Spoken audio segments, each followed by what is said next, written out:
apa sholat? Kewajiban. Ada lagi? Baik. Kalau kita memaknai sholat sekedar kewajiban, nanti sifat sholatnya untuk menggugurkan wajibnya saja.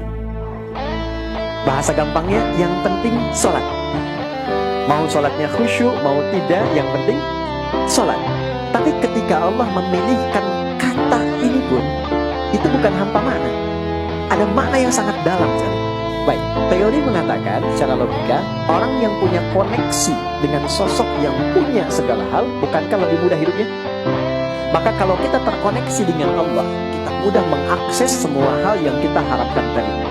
Nah, dalam bahasa Arab, mengoneksikan sesuatu sehingga tersambung kuat dan sulit dilepaskan, itu disebut silah namanya. Silah. Ya. Masih teman-teman ingat kalau kita kumpul-kumpul tuh suka disebut apa namanya? Silaturahim kan? Nah, kenapa menggunakan kata silah? Diharapkan semua yang datang ini terkoneksi. Jadi bukan cuma sekedar datang, kemudian duduk, pulang, tidak. Diharapkan kenal, ini teman siapa, si fulan dari mana. Kalau ada yang punya kesulitan, bisa dibantu gugur kesulitannya.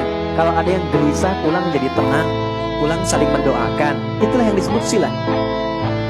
Nah, jika kita ingin merubah kata ini dengan koneksi yang sangat kuat dalam bentuk ibadah yang terpola caranya awal sampai akhir, maka rubah kalimatnya dari silah menjadi sholat.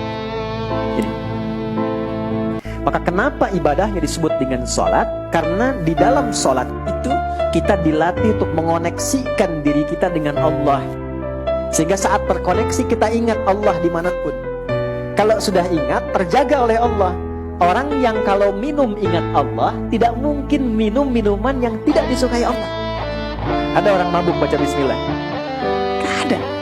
Orang kalau ingat Allah gak akan menipu. Orang kalau ingat Allah gak mungkin keluar masjid tertukar sendal. Itu gak mungkin tuh. Ya kan?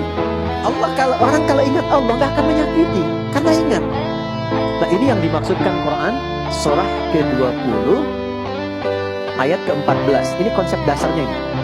Ya, innani anallahu la ilaha illa ana fa'budni. Akulah Allah yang menguasai segalanya, satu-satunya Tuhan yang punya semua akses dalam kehidupan. Maka kalau Anda ingin mendapatkan semua kemudahan, fa'budni, terhubunglah denganku, mendekat kepadaku.